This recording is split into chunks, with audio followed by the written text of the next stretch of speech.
Hello students, आज हम class 12th physics के first chapter electric charges and field से रिलेटेड कुछ न्यूमेरिकल सॉल्व करेंगे। और इससे पहले मैं आपको सजेस्ट करूंगा कि आप जो चैप्टर 1 का थ्योरी है उसको अच्छे से एक बार रिवाइज करें, बिकॉज न्यूमेरिकल सॉल्व करते समय थ्योरी दिमाग में होना बहुत ज़रूरी है। जो इम्पोर्टेंट फार्मूला है उसको नोट कर लीजिए।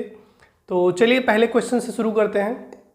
पहला क्वेश्चन हम एनसीईआरटी का एग्जाम्पल है 1.2। ये वीडियो देखने से पहले आप फिजिक्स की एनसीईआरटी बुक को अपने पास रख लीजिए, बिकॉज सभी क्वेश्चंस हम उसी से सॉल्व करने जा रहे हैं। हमारा पहला क्वेश्चन एनसीईआरटी का एग्जाम्पल 1.2 है।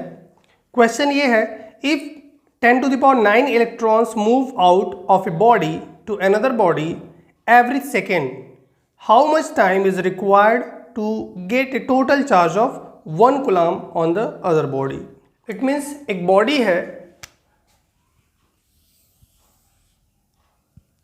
उससे बॉडी ए सपोज कर लीजिए, ये बॉडी बी है, इससे 1 सेकेंड में 10⁹ इलेक्ट्रॉन्स पर सेकेंड बॉडी ए से बॉडी बी में जा रहा है। अब इलेक्ट्रॉन्स जाएंगे और इलेक्ट्रॉन्स पे चार्ज है तो चार्ज भी ट्रांसफर होगा।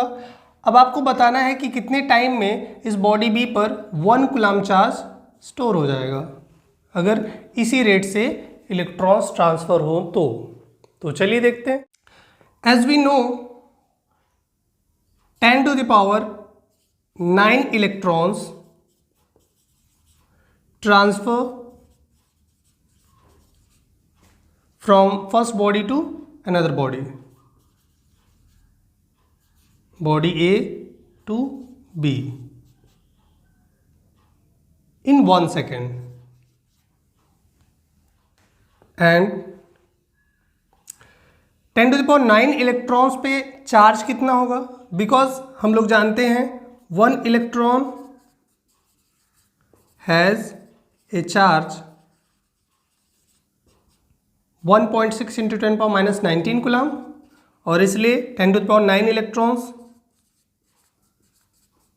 will have charge 1.6 × 10⁻⁹ into 10⁹, so 1.6 × 10⁻10 इतना कूलम चार्ज होगा इतने electrons. Means 1.6 × 10⁻⁻10 coulomb charge 1 second में पास हो रहा है। ओके, और हमें पता करना है 1 कूलम चार्ज कितने सेकेंड में पास हो। So now we can write 1.6 × 10⁻⁻10 coulomb charge transfer in 1 second. So 1 coulomb charge will transfer 1/1.6 × 10⁻10 seconds, और इसको अगर हम सॉल्व करें तो ये हो जाएगा 6.25 × 10⁹ seconds. It means 1 coulomb charge को ट्रांसफ़र होने में 6.25 × 10⁹ सेकेंड्स लगेंगे। अगर इसी को ईयर में हम कैलकुलेट करना चाहें तो 6.25 × 10⁻9/365 से अगर हम डिवाइड कर दें तो इतने दिन लगेंगे। 24 से डिवाइड कर दें, फिर 60 × 60। अब ये जो आएगा वो हो जाएगा ईयर में। सो ये कैलकुलेट करेंगे तो नियर अबाउट 198 ईयर्स आपके क्वेश्चन उसमें आंसर दिया गया है, हम कैलकुलेट नहीं कर रहे हैं, और नियर अबाउट 200 ईयर्स लग जाएंगे। और इससे हम समझ सकते हैं कि 1 कूलम चार्ज कितना ह्यूज अमाउंट ऑफ चार्ज होता है।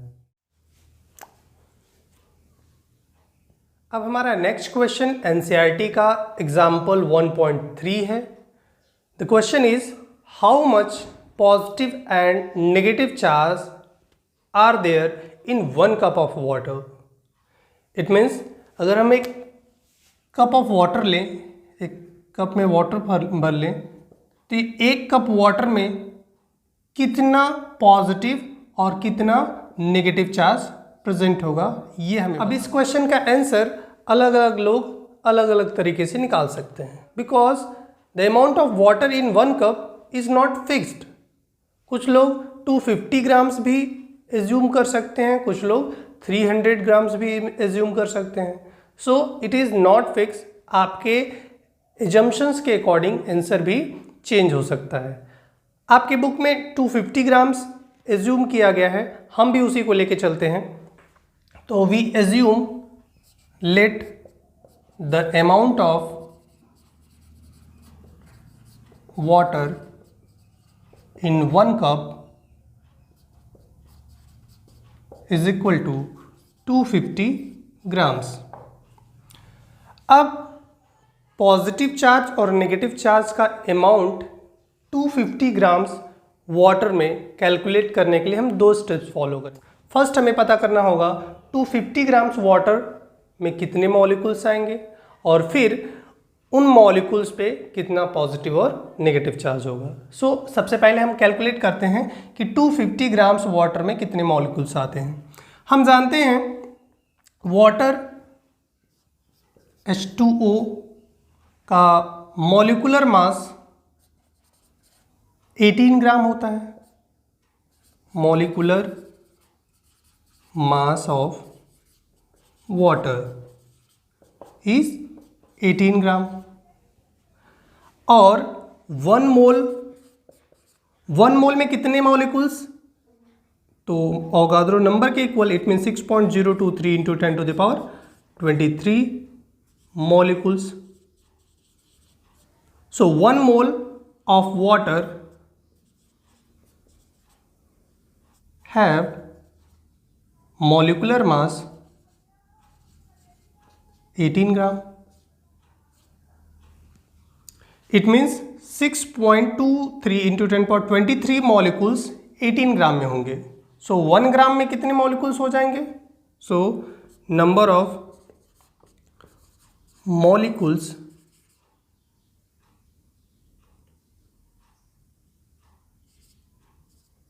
इन 1 ग्राम ऑफ वाटर। ध्यान दीजिए 18 ग्राम वाटर में 6.023 into 10 power 23 molecules, so 1 gram में तो 18 का डिवाइड हो जाएगा, so 1/18 into 6.023 into 10 to the power 23 molecules होंगे। और हमारे पास 1 कप ऑफ वाटर में कितना वाटर है, 250 ग्राम और 1 ग्राम में इतने molecules, so number of molecules in 250 grams या 1 कप। तो 250 का मल्टीप्लाई कर दें, so 250/18 into 6.023 into 10 to the power 23 molecules. So इस तरह से हमें पता चल गया कि 250 ग्राम्स वाटर या 1 कप ऑफ वाटर में कितने नंबर ऑफ मॉलिक्यूल्स होंगे। अब हम जानते हैं वाटर का 1 मॉलिक्यूल हाइड्रोजन के 2 एटम्स और ऑक्सीजन के 1 एटम से मिलकर बना होता है।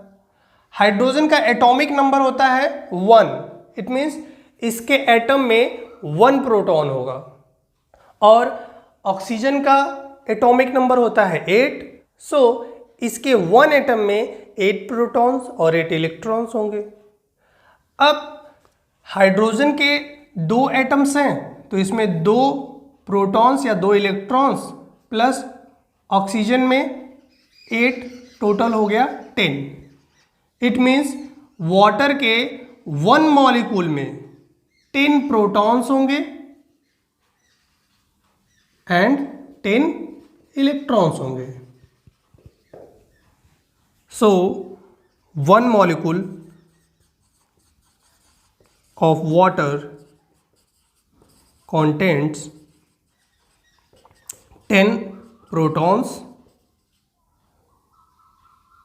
and 10 electrons, and so हमारे पास टोटल इतने मॉलिक्यूल्स हैं 250/18 into 6.023 into 10 power 23 molecules of water contains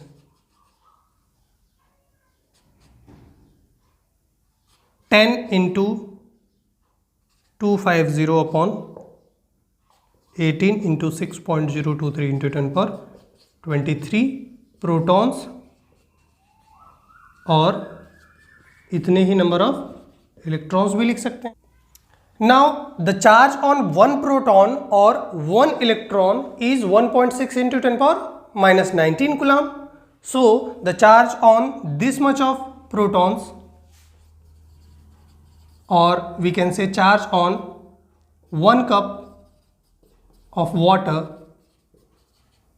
Q is equal to 10 into 250 upon 18 6.023 into 10 power 23 into 1.6 into 10 to the power -19 coulomb. और इसे आप सॉल्व करिएगा. बुक में इसका आंसर दिया हुआ है 1.34 into 10 to the power 7 coulomb. So total positive charge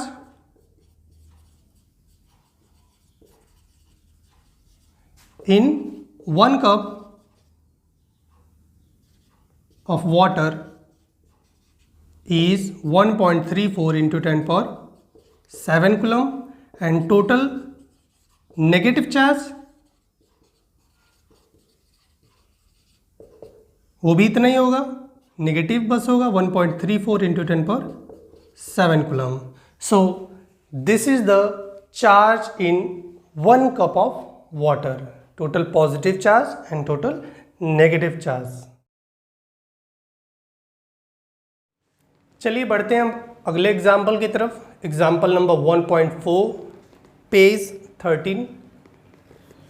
question is Coulomb's law for electrostatic force between 2 point charges and Newton's law for gravitational force between 2 rest or stationary masses both have inverse square dependence on the distance between the charges and masses respectively.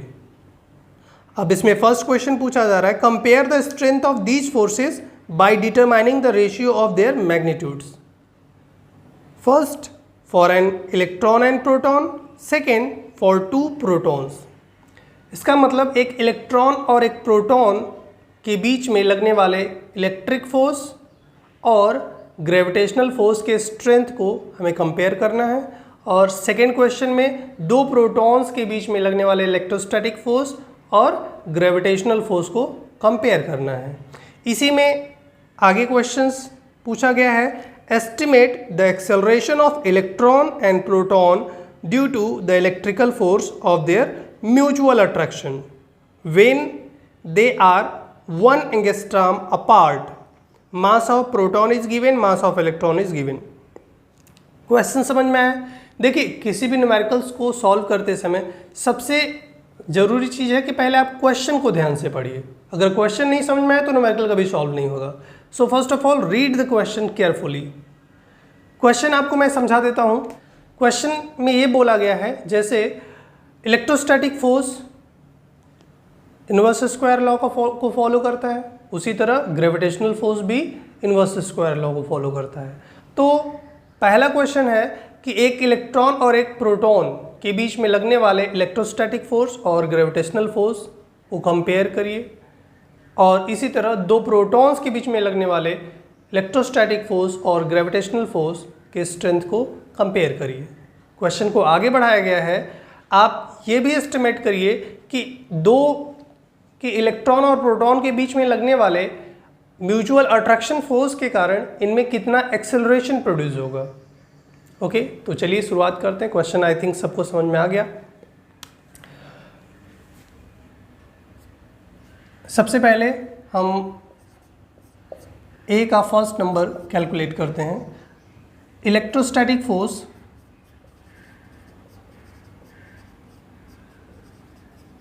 Between electron and proton. Coulomb's law में हमने पढ़ा था दो charges के बीच में लगने वाला electrostatic force F is equal to 1/4πε0 Q1 Q2 by R square. अब Q1 है इलेक्ट्रॉन पे चार्ज जो है E, और Q2 है प्रोटॉन का चार्ज, वो भी E ही होता है। दोनों पे चार्ज सेम होता है, बस नेचर अलग होता है। इलेक्ट्रॉन पे नेगेटिव होता है, प्रोटॉन पे पॉजिटिव होता है। सो E इंटू E हो जाएगा E स्क्वायर अपॉन इनके बीच का डिस्टेंस मान लेते हैं R है तो हो जाएगा R स्क्वायर। अब इसी तरह से gravitational force between electron and proton.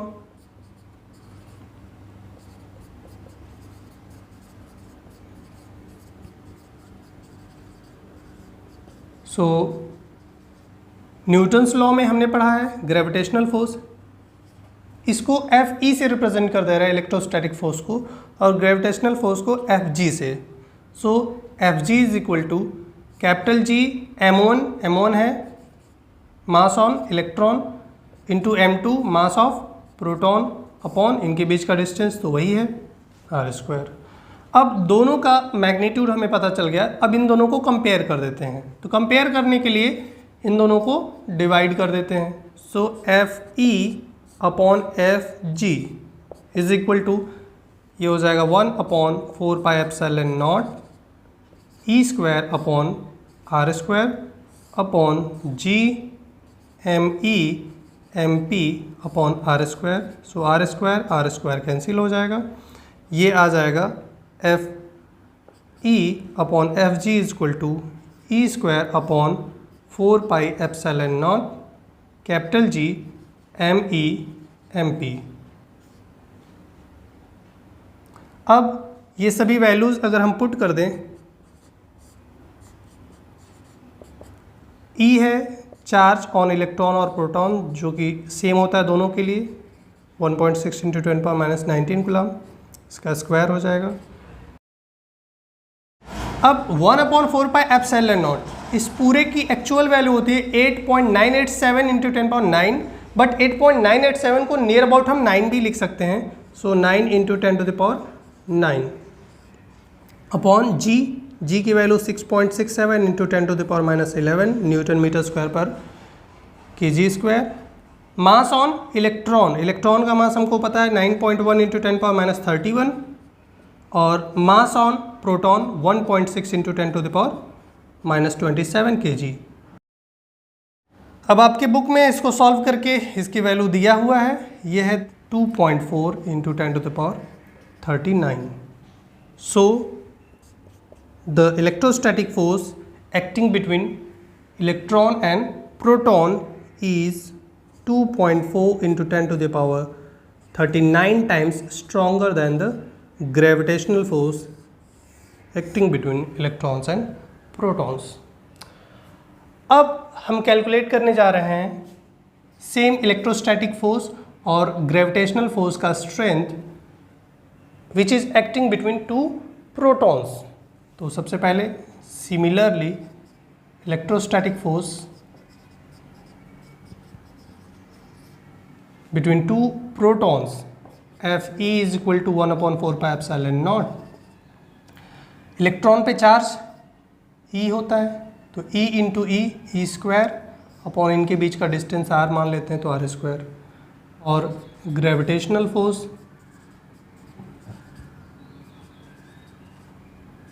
between two protons Fg is equal to G m1 mass of proton m2 mass of proton upon R square. दोनों को डिवाइड कर देते हैं, Fe by Fg is equal to E square upon 4πε0 G mp into mp, और we can write mp का square. Put all the values Fe upon Fg is equal to 1.6 × 10⁻19 coulomb का square 1/4πε0। इस पूरे की value हम लिख सकते हैं 9 × 10⁻9 अपॉन जी की value 6.67 into 10⁻11 newton metre square per kg square, mp is the mass on proton 1.67 into 10⁻27 kg होता है। सो इसका स्क्वायर हो जाएगा। अब इसको अगर हम सॉल्व करेंगे तो ये आ जाएगा Fe/Fg is equal to 1.3 into 10⁻36। It means the electrostatic force acting between two protons is 1.3 into 10⁻36 times stronger than the gravitational force acting between two protons. तो ये तो हो गया इलेक्ट्रोस्टैटिक फोर्स और ग्रेविटेशनल फोर्स के स्ट्रेंथ का comparison. अब हम एक इलेक्ट्रॉन और एक प्रोटॉन के बीच में लगने वाले इलेक्ट्रोस्टैटिक फोर्स के कारण जो एक्सेलरेशन प्रोड्यूस होता है इलेक्ट्रॉन और प्रोटॉन में वो कैलकुलेट करते हैं। सो इसके लिए सबसे पहले हमें कैलकुलेट करना पड़ेगा electrostatic force between electron and proton. So Fe is equal to 1/4 pi epsilon naught E electron पे चार्ज और प्रोटॉन पे चार्ज भी E ही होता है, और इनके बीच का डिस्टेंस क्वेश्चन में दिया गया है 1 एंगस्ट्रॉम, और 1 एंगस्ट्रॉम में हम जानते हैं 10⁻⁻10 मीटर होता है। सो 10⁻10 मीटर का स्क्वायर कर देंगे। अब इसको सॉल्व कर लेते हैं सब वैल्यू पुट करके। 9 इंटू 10⁻9 इंटू 1.6 इंटू 10⁻19 कूलम का स्क्वायर अपॉन 10⁻10 का होल स्क्वायर। सो ये वैल्यू आ जाएगी 2.3 इंटू 10⁻8 न्यूटन। सॉरी Fe रहेगा ये। अब अगर हमें फोर्स पता चल गया तो ये फोर्स कितना एक्सेलरेशन प्रोड्यूस करेगा वो हम न्यूटन सेकेंड लॉ से निकाल सकते हैं। From Newton's second law F is equal to ma और here A is equal to F/m। Electron पे एक्सेलरेशन निकालना है तो यहाँ पे इलेक्ट्रॉन का मास रखेंगे, प्रोटॉन पर एक्सेलरेशन निकालना है तो प्रोटॉन का मास रखेंगे।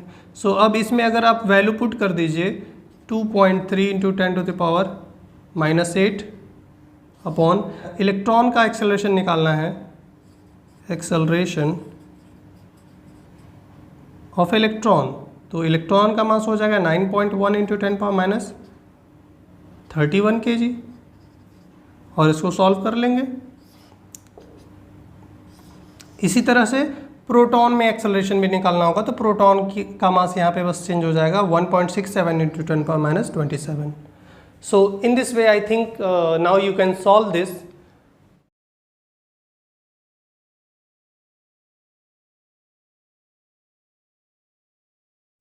अब हम कूलम्ब्स लॉ, इलेक्ट्रिक फील्ड और गॉस लॉ पे एक एक न्यूमेरिकल्स देखते हैं और अपने कॉन्सेप्ट को क्लियर करते हैं। सो सबसे पहले कूलम्ब्स लॉ पे एक न्यूमेरिकल देखते हैं। Example 1.6। The question is consider 3 charges Q1, Q2, Q3 each equal to Q at the vertices of an equilateral triangle of side L। ये एक इक्विलैटरल ट्रायंगल है, इसके साइड L है और इनके वर्टिसेस पे ये 3 चार्जेस Q1, Q2, Q3 रखे गए हैं और सबकी वैल्यू Q के इक्वल है, small q। What is the force on a charge capital Q with the same size as small q placed at the centroid of the triangle? इस triangle के centroid पे एक कैपिटल Q चार्ज रखा गया है और इसका साइन भी वही है, इट मीन्स ये भी पॉजिटिव चार्ज ही है। इस पर टोटल फोर्स आपको कैलकुलेट करना है, तो चलिए देखते हैं।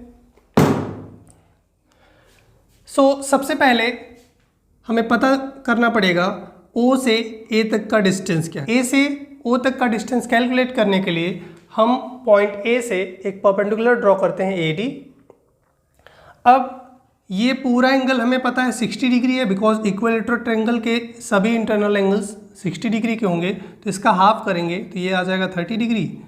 ये डिस्टेंस L है AB, तो ये हो जाएगा AD क्या, L cos theta. So in triangle we can write A D is equal to A B cos theta and theta is 30 degree. So A B की वैल्यू एल है, 30 degree की value हमें पता है √3/2 होता है। सो एल √3/2 हो गया ए डी। नाउ ए ओ हमें पता है ए से सेंट्रॉइड तक का डिस्टेंस, टोटल डिस्टेंस का 2/3 होगा। So A O is 2/3 into A D. ये थ्योरम होता है किसी भी इक्विलेटरल ट्रायंगल का कि किसी वर्टेक्स से सेंट्रॉइड तक का डिस्टेंस इस वर्टेक्स से ड्रॉ किए गए मीडियन का 2/3 टाइम्स होता है। So we can write A O is equal to 2/3 A D, और ए डी की वैल्यू हमने कैलकुलेट किया था L √3/2। So 2 and 2 cancel out, so it will be L by √3। अब सिमेट्री अगर हम देखें तो ए ओ, बी ओ और सी ओ ये सभी डिस्टेंसेस सेम होंगे। So from symmetry we can write A O is equal to B O is equal to C O is equal to L by √3। अब हमें डिस्टेंस पता चल गया तो फोर्स निकाल सकते हैं। Now force between Q1 and capital Q, F1 is equal to 1/4πε0। Q1 की वैल्यू Q है और Q2 की वैल्यू कैपिटल Q अपॉन दोनों के बीच का डिस्टेंस AO जो कि है L बाई √3 का होल स्क्वायर। सो F1 आ जाएगा, इसको हम K से भी रिप्रेजेंट कर सकते हैं। तो K इसका स्क्वायर करेंगे 3 हो जाएगा, 3Q capital Q by L square. और इसका डायरेक्शन बिकॉज दोनों पॉजिटिव हैं तो ये इसको रिपेल करेगा। It means from A to O, along A to O. Similarly, force between Q2 and capital Q, F2 is equal to K Q1 small q, Q2 capital Q, और distance भी वही है तो इसको कैलकुलेट करने पे इतना ही आएगा। So it is 3Q by L square, but इसका डायरेक्शन होगा in this direction. This is F2 F1, और इसी तरह से Q3 Q पे जो फोर्स लगाएगा उसका डायरेक्शन इधर हो जाएगा और वैल्यू इतनी ही रहेगी क्योंकि सभी क्वांटिटी सेम है। Force between Q3 and capital Q, F3 is equal to K3Q capital Q by L square. इनके डायरेक्शंस लिख दीजिए, along B to O, along C to O। अब कैपिटल Q पे रिजल्टेंट फोर्स निकालने के लिए हमें इन तीनों वेक्टर्स को ऐड करना होगा। अब वेक्टर्स को ऐड करना हमने आपको बताया था, पहले F1 और F2 को ऐड करते हैं। Resultant force of F1 and F2, so F is equal to under root R is equal to A square plus B square plus 2AB cos theta, ये हमने पढ़ा था। सो ये हो जाएगा F is equal to F1 plus F2 का square plus 2F1 F2 cos theta, and theta की वैल्यू ये एंगल 120 हो जाएगा बिकॉज ये टोटल 360 है और इसको 3 पार्ट्स में डिवाइड करें तो ये एक बचेगा 120। F1 F2 F3 ये सभी वैल्यूज सेम है। So 3K Q capital Q का बाई L स्क्वायर का whole square plus 3K small Q capital Q by L square का whole square plus 3K into same 3K Q capital Q by L square cos 120। अब इसमें cos 120 की value हो जाएगी -1/2। सो ये आ जाएगा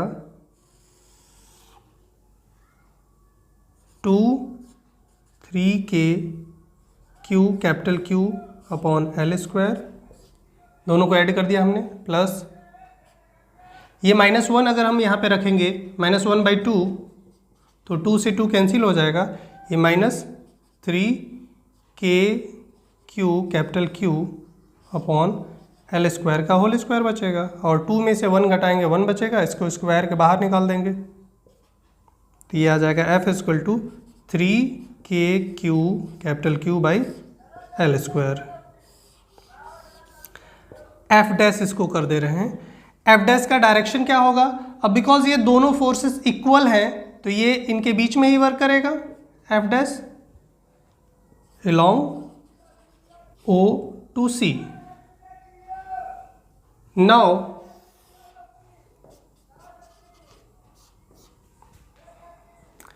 total force on capital Q F = ध्यान दीजिए F3 और F डैश दोनों एक दूसरे के इक्वल हैं और इनके डायरेक्शंस अपोजिट हैं। तो जब दो वेक्टर्स एक दूसरे के इक्वल और अपोजिट डायरेक्शन में हो तब इनका रिजल्टेंट आ जाएगा क्या? 0। सो F3 माइनस F डैश ये दोनों आ जाएगा 0। So the resultant force on capital Q will be 0। चलिए बढ़ते हैं हम अपने नेक्स्ट क्वेश्चन की तरफ जो इलेक्ट्रिक फील्ड से रिलेटेड है। क्वेश्चन एग्जाम्पल 1.9 है, 2 point charges Q1 and Q2 of magnitude +10⁻⁸ coulomb and -10⁻⁸ coulomb are placed at 0.1 metre. ये A से B तक का डिस्टेंस, Q1 से Q2 तक का डिस्टेंस 0.1 मीटर है। Okay, calculate the electric field at point A, at point B and at point C। Question आप सब लोगों को समझ में आ गया? ये दो चार्जेस हैं +10⁸ कूलम और -10⁸ कूलम के, और इन दोनों चार्जेस के कारण A पर, B पर और C पर आपको इलेक्ट्रिक फील्ड निकालना है। तो सबसे पहले A पर इलेक्ट्रिक फील्ड निकालते हैं। Electric field due to a point charge हमने पढ़ा है 1/4πε0 Q/r²। और इस इलेक्ट्रिक फील्ड का डायरेक्शन निकालने के लिए हम इस पॉइंट A पर एक पॉजिटिव टेस्ट चार्ज रखेंगे। इस पर ये पॉइंट चार्ज जिस डायरेक्शन में फोर्स लगाएगा वही डायरेक्शन होगा इलेक्ट्रिक फील्ड का। सो यहाँ पे पॉजिटिव चार्ज रखें तो ये प्लस है तो इसको रिपेल करेगा। सो A पर Q1 की वजह से जो इलेक्ट्रिक फील्ड होगा वो इस डायरेक्शन में होगा, और इसी तरह से Q2 के कारण जो इलेक्ट्रिक फील्ड होगा ये माइनस है, प्लस को अट्रैक्ट करेगा, सो इसका भी डायरेक्शन इधर ही होगा। So EA2 it means electric field at point A due to Q2। तो अब इनकी वैल्यू हम कैलकुलेट कर लेते हैं। So electric field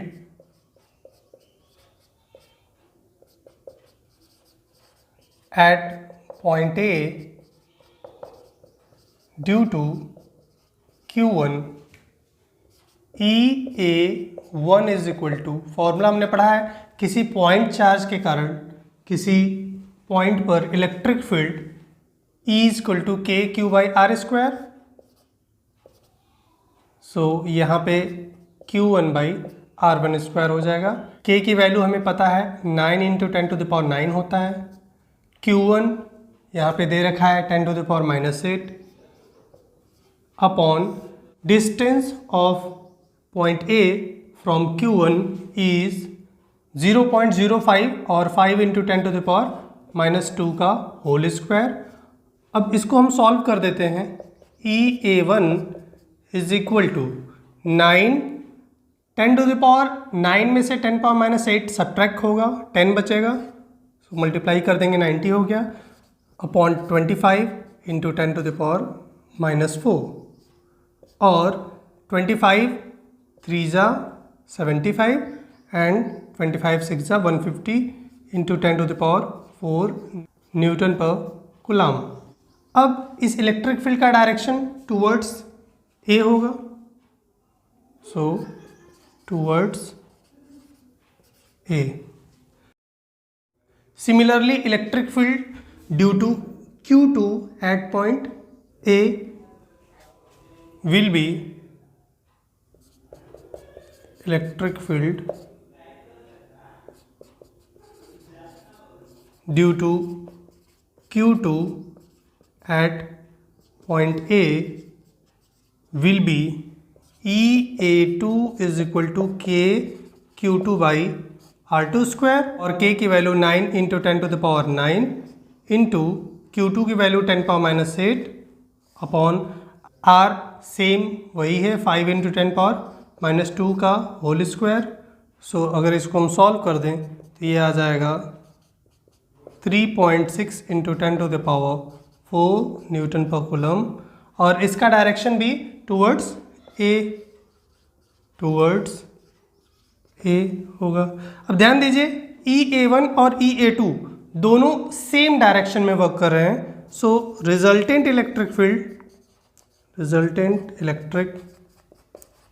field at point A, आपको पता है जब दो वेक्टर क्वांटिटीज सेम डायरेक्शन में वर्क करते हैं तो उनका रिजल्टेंट निकालने के लिए हम दोनों वेक्टर्स को ऐड कर देते हैं।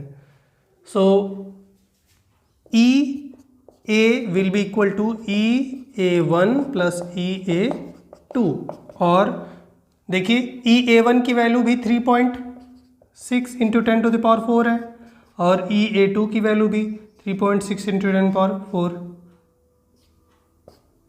Newton per coulomb.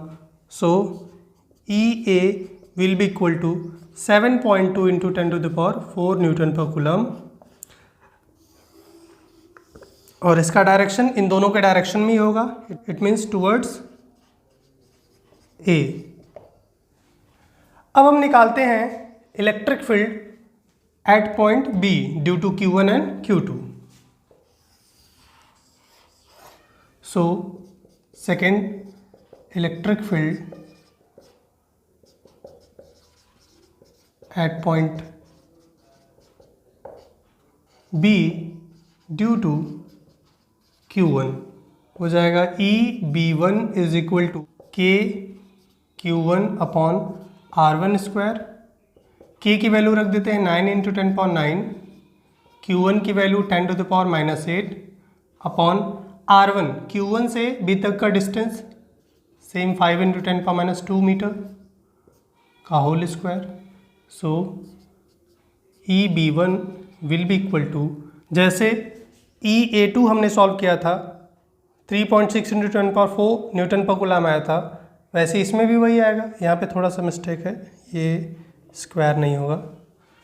सो ये आ जाएगा 3.6 into 10 to the power 4 newton per coulomb, और इसका डायरेक्शन देखिए यहाँ पे अगर हम एक पॉजिटिव चार्ज रखें तो इस पॉजिटिव टेस्ट चार्ज को ये पॉजिटिव चार्ज होने की वजह से रिपेल करेगा, और हमने बताया था आपको इलेक्ट्रिक फील्ड में पॉजिटिव टेस्ट चार्ज पे जिस डायरेक्शन में फोर्स लगता है उसी डायरेक्शन में इलेक्ट्रिक फील्ड भी होता है। सो ये हो जाएगा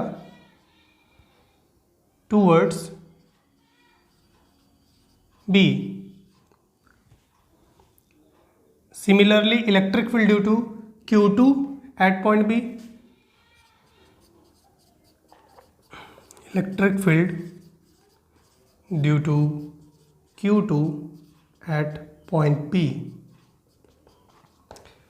EB2 is equal to KQ2 upon R2 square, और 9 into 10 to the power 9 into Q2 10 to the power minus 8 upon R2 देखिए ये है 0.1 और ये 0.05, सो 0.15 मीटर और 15 into 10 to the power minus 2 metre का होल स्क्वायर, और EB2 will be equal to, देखिए 10 टू द पावर 9 में से 10 पावर माइनस 8 सब्ट्रैक्ट होगा, 10 बचेगा, तो 9 into 10 upon 15 into 15 into 10 to the power minus 4, so 3 5 जा एंड 3 5 जा, ये आ गया 10 अपॉन 25। इसको सॉल्व करेंगे तो ये आ जाएगा 0.4 इंटू 10⁴ न्यूटन पर कूलम। इसका डायरेक्शन देखिए, Q2 नेगेटिव चार्ज है और यहाँ पे रखिए पॉजिटिव टेस्ट चार्ज को अपनी ओर अट्रैक्ट करेगा और जिस डायरेक्शन में फोर्स लगेगा उसी डायरेक्शन में इलेक्ट्रिक फील्ड का भी डायरेक्शन होगा। सो EB2 will be towards point A।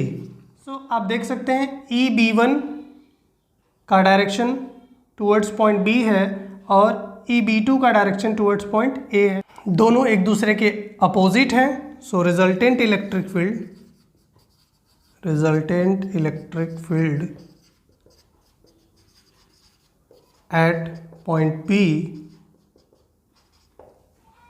EB is equal to EB1 minus EB2 हो जाएगा। बिकॉज B1 की वैल्यू अधिक है इसलिए EB1 में से EB2 को हमने सब्ट्रैक्ट किया है। क्योंकि आप देख सकते हैं Q1 और Q2 दोनों का मैग्नीट्यूड सेम है बट Q1 का B से जो डिस्टेंस है वो कम है इसलिए इसका इफेक्ट यहाँ पे अधिक होगा। सो वैल्यू पुट कर देते हैं। EB1 की वैल्यू 3.6 इंटू 10⁴ माइनस 0.2 इंटू 10⁴।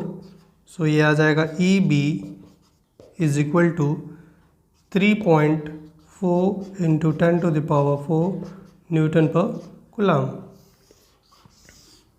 और इसका डायरेक्शन देखिए, जो स्ट्रॉन्गर होगा उसी के डायरेक्शन में होगा, इट मीन्स टूवर्ड्स B। अब थर्ड क्वेश्चन के लिए इसका स्क्रीनशॉट ले लीजिए, इसके बाद हम इसको बताते हैं।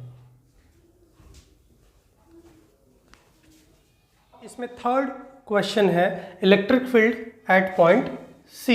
सेम उसी तरह से पहले Q1 की वजह से इलेक्ट्रिक फील्ड निकालेंगे फिर Q2 के करंट। सो first of all electric field at point C due to Q1। So EC1 is equal to KQ1 by R1 square. K की value 9 into 10⁹, Q1 10⁻⁻8 upon R1 square. R1 है Q1 से C तक का distance, it means 0.1 का whole square. और इसको जब हम सॉल्व करेंगे तो ये आ जाएगा EC1 is equal to 9 into 10⁻³ newton per coulomb. और इसका डायरेक्शन देखिए, Q1 पॉजिटिव चार्ज है और यहाँ पे जब एक पॉजिटिव टेस्ट चार्ज रखेंगे तो ये इसको रिपेल करेगा। सो ये हो जाएगा EC1 का डायरेक्शन।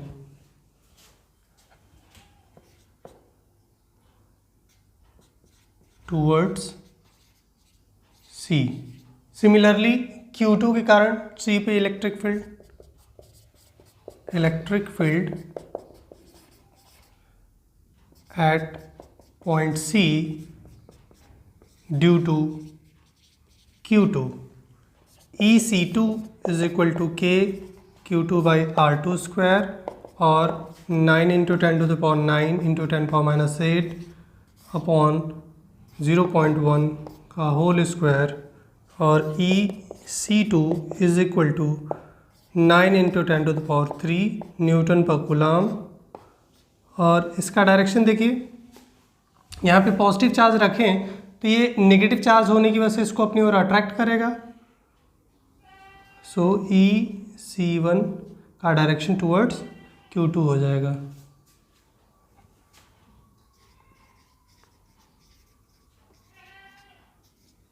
अब ध्यान दीजिए, ये दोनों वेक्टर्स को ऐड करने के दो मेथड्स हैं।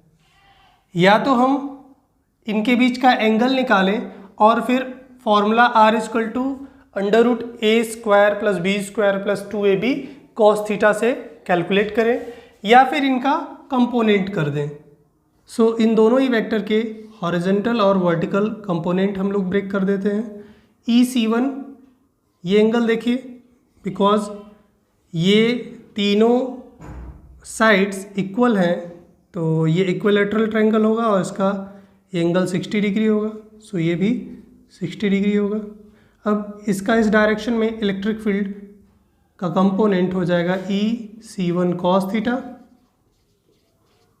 और इसी तरह इधर की ओर हो जाएगा E(c1 sin थीटा। इसी तरह ये EC2 है। इसी तरह EC2 का इधर की ओर कंपोनेंट हो जाएगा EC2 cos 60 डिग्री। ये कैसे हुआ? देखिए ये एंगल 60 डिग्री है, तो ये दोनों सेम होंगे बिकॉज ये अल्टरनेट एंगल है। और इसका इधर की ओर कंपोनेंट हो जाएगा EC2 sin 60 डिग्री। अब बिकॉज EC1 और EC2 दोनों की वैल्यू आप देख सकते हैं सेम है, इसलिए इनके वर्टिकल कंपोनेंट्स एक दूसरे को बैलेंस कर देंगे और इस तरह से resultant electric field EC1 cos theta और EC2 cos थीटा के सम के इक्वल हो जाएगा। So resultant electric field at point C EC is equal to EC1 cos 60 plus EC2 cos 60, और EC is equal to EC1 की value आपने calculate किया है 9 × 10³ और cos 60 डिग्री की वैल्यू 1/2 प्लस ये भी उतना ही होगा इंटू 1/2। सो 1/2 1 हो जाएगा। सो EC is equal to 9 × 10³ newton per coulomb. और इसका डायरेक्शन देखिए, बिकॉज EC1 और EC2 दोनों इक्वल हैं तो इनका डायरेक्शन जो होगा इन दोनों के मिड से जाएगा। So the direction will be EC will be to the right side, positive right direction में होगा।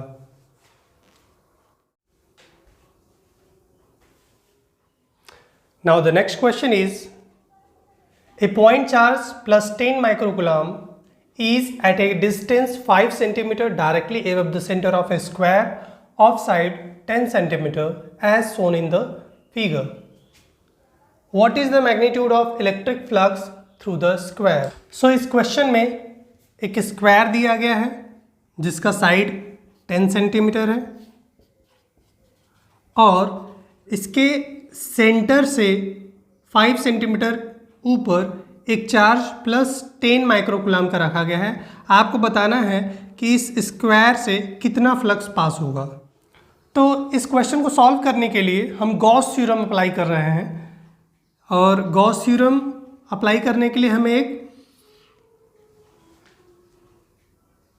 ऐसा सरफेस चाहिए जो क्लोज्ड हो। तो इसके लिए हम एक क्यूब कंसीडर कर ले रहे हैं।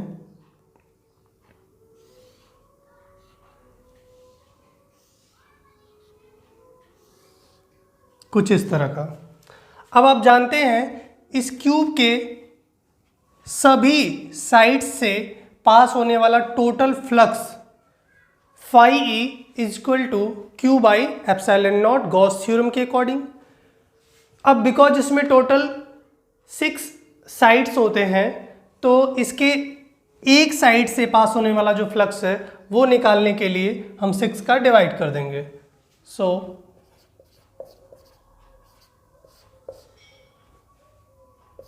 total flux passing through the cube phi E is equal to Q/ε0. So now a cube has 6 sides. So flux through one side of cube phi E dash is equal to phi E total flux upon 6 और Q by 6 epsilon naught. Q की value दे रखा है 10 into 10⁻⁻6 micro coulomb में है, coulomb में change कर दिया हमने 6। एप्सिलॉन नॉट इसकी वैल्यू आपको पता है 8.85 इंटू 10⁻12। अब इसे अगर हम सॉल्व करें तो ये आ जाएगा 1.88 इंटू 10⁵ न्यूटन मीटर स्क्वायर पर coulomb. So this is the answer.